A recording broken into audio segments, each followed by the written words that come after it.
윤석열 파병 외교, 중견국의 무절제한 대외 전략. 윤석열 대통령은 지난 10월 24일 한국-폴란드 정상회담 직후 우크라이나의 살상무기 제공 가능성을 공식화했고, 이어 10월 29일에는 우크라이나 젤렌스키 대통령과 전화통화로 북한의 러시아 파병 공동대응 전략 협의 추진을 발표했다. 이에 대통령실 관계자는 우크라이나의 전황분석팀 파견 필요성까지 제기했다. 최근 윤석열 정부의 입장은 북한의 러시아 파병에 대한 상응 조치라는 조건이 있지만, 실은 이미 2023년 7월 한국 우크라이나 정상회담 때 우크라이나 지원을 안보 인도, 재건 부문 각 3가지 총 9개 패키지로 구성했었고, 미국의 비밀문서 유출로 155mm 포탄을 우회 지원한 사실까지 보도된 전례가 있다. 이번에 살상무기 제공 가능성 공식화는 윤석열 정부의 배타적 가치 외교가 대통령 발언이나 외교적 마찰 수준을 넘어 전쟁 연루 문턱에 있음을 보여주는 것이다. 한국의 전쟁 연루 가능성은 우크라이나로 제한되지 않는다. 현재 남북관계는 민주화 이후 가장 높은 수준의 군사적 긴장 상태에 올라 있다. 휴전선을 경계로 상대 지역으로 송출하는 방송은 접경 지역을 더 이상 정상적인 생활이 어려운 상태로 만들고, 상대 측으로 보내는 풍선과 무인 비행기는 군사적 충돌로 비화될 우려마저 있다. 사실상 남북 간의 우발적 군사충돌 예방장치가 모두 사라졌다. 또 2023년 윤석열 대통령의 힘에 의한 현상 변경에 반대한다는 대만 해협 관련 발언은 한편으로 중국의 반발을 초래했다. 또 지난 10월 필리핀 방문 당시 윤 대통령은 남중국 해항해 및 비행의 자유와 해양 질서, 그리고 필리핀과의 국방협력 의사를 표명하기에 이르렀다. 미국과 필리핀 주도 다국적 훈련에도 한국군이 참여한 바 있다. 이처럼 한반도 긴장은 깊어지고 한국의 전쟁 연루 가능 지역은 더욱 넓어지고 있다. 반면 북한은 윤 정부의 압도적 힘에 의한 평화 추구에도 불구하고 대외적 고립에서 벗어나고 있는 상황이다. 북한과 러시아는 지난 6월 19일 포괄적 전략 동반자 관계를 선언하고 1996년에 폐기된 냉전시대 북한과 소련의 군사동맹을 회복했다. 북한은 탈냉전 이래 핵미사일 개발을 추진하면서 외교적 고립 상태를 감수해야 했지만, 윤석열 정부 등장 이후 고립에서 벗어나 냉전시대 동맹관계를 회복하며 외화와 핵미사일 첨단 기술 확보 기회를 막고 있다. 이는 러시아와의 관계를 관리하지 않은 배타적 가치 외교의 결과라 할 것이다. 또 상대의 선의에 의존한다는 가짜 평화론을 주장하며 우리의 선의에 대한 북한의 의존성 제고와 한반도 평화 주도 전략을 포기한 결과로 볼 수 있다. 전쟁이나 분쟁 연루 가능성은 중견국으로서 국제사회에 대한 책임과 주도성 제고보다 한국과 같이 경제나 문화의 틈새 전략이 필요한 중견국의 입지와 자원을 위축시킨다. 강대국의 대외 전략은 대략 봉쇄와 개입으로 정의할 수 있다면, 중견국의 경우 편승과 균형 전략으로 단순화할 수 있다. 현실은 두 전략의 조합으로 나타나는데, 중견국의 편승과 균형 전략의 조합은 회피와 주도 전략으로 나타난다. 회피나 주도는 편승과 균형의 조합 구도를 유지한 채 사안별로 중견국이 선택할 수 있는 전략이다. 탈냉전과 민주화 이래 노태우 정부에서 문재인 정부까지 한국은 한미동맹의 편승 전략을 전제로 주변 강대국과 우호관계를 진전시키는 균형 전략 조합의 전략 구도를 유지해왔다. 이러한 전략 구도 하에서 각 정부에 따라 차이를 드러냈다면, 윤석열 정부는 아예 이 구도를 벗어나 회복하기 힘들 정도로 편승과 균형의 조합 구도를 무너뜨리고 있다. 중견국이란 개념은 약소국과 구분되지만 강대국과도 구분하기 위한 개념이다. 중견국은 국제관계에서 약소국과는 다른 수준의 역할과 책임을 요구받지만 강대국과 같은 권한을 행사하거나 영향을 미치려는 선택 역시 위험하다. 중견국이 주도할 수 있는 영역은 틈새에 해당되고, 이것도 준비와 절제가 누적된 경우 효과를 기대할 수 있다. 강대국들에게 치명적이거나 민감한 사안에 대해선 중견국의 기존 관점 유지나 모호한 회피 전략이 현실적으로 유효할 때가 많다.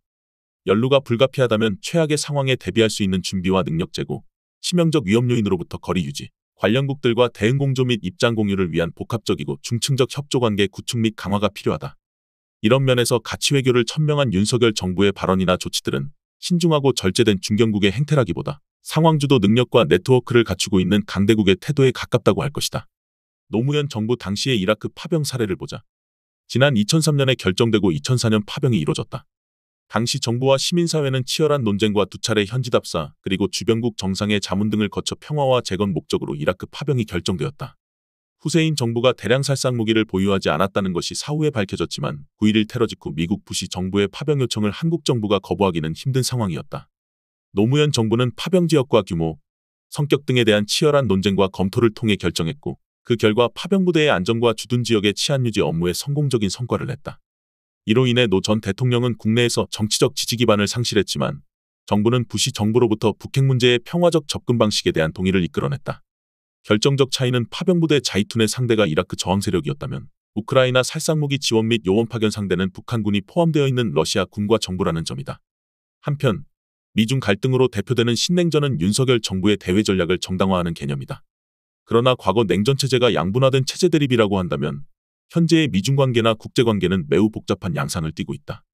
지난 10월 29일 CNN 보도에 따르면 미국은 중국 정부 측에 북한의 러시아 파병에 대한 대북 압박을 촉구했다.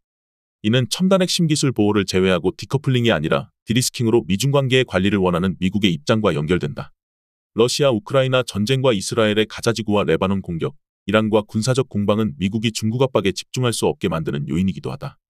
이외에 인도 태평양 전략의 주요국 인도는 브릭스에 참여하고 나토 회원국 튀르키예도 최근 브릭스 참여를 신청했다. 그리고 높은 성장률과 성장 잠재력으로 존재감을 높이고 있는 아세안 국가에서도 이슬람과 사회주의 정당이 집권하고 있는 경우가 많다. 이처럼 냉전 구도의 재현으로서 신냉전 개념은 현재의 국제관계에 적용되기 힘든 측면이 많다. 현재 국제 상황은 패권전쟁 개념으로는 그 방향성을 규정하기도 힘들어 보인다. 미국은 국내 정치 양극화가 더 심각해졌으며 중국 또한 부동산 거품 붕괴로 성장 동력이 떨어진 상황이기 때문이다. 또한 AI 혁명으로 미국과 중국은 새로운 시대를 대비하며 자원과 능력을 키우는 데에 집중할 가능성이 크다. 최근 가속화되는 듯한 기후변화 양상과 그 피해는 모든 국가의 갈등을 초월하여 공동대응을 필요로 하고 있다. 핵전쟁으로 인한 공멸의 위협이 아니더라도 미중 패권전쟁을 전제로 현재의 국제관계를 설명하기 힘들어 보인다. 패권전쟁의 필연성에 대한 역사적 근거로 투키디데스의 펠로폰네소스 전쟁사가 많이 인용되는데 이 책은 전쟁을 겪은 후 그 과정과 원인을 정리한 것이지 패권전쟁의 불가피성을 증명한 것이 아니다. 펠로폰네소스 전쟁사는 아테네와 스파르타 이외의 여러 동맹국들 간의 전쟁이다.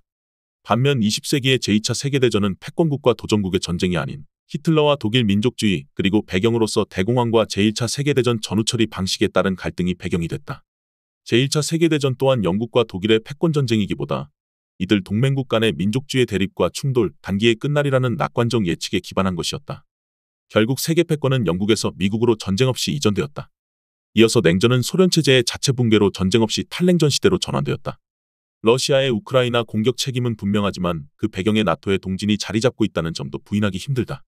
그러므로 우크라이나 평화의 기본적이고 직접적인 조건은 나토와 러시아의 합의, 즉 미국과 러시아의 합의다.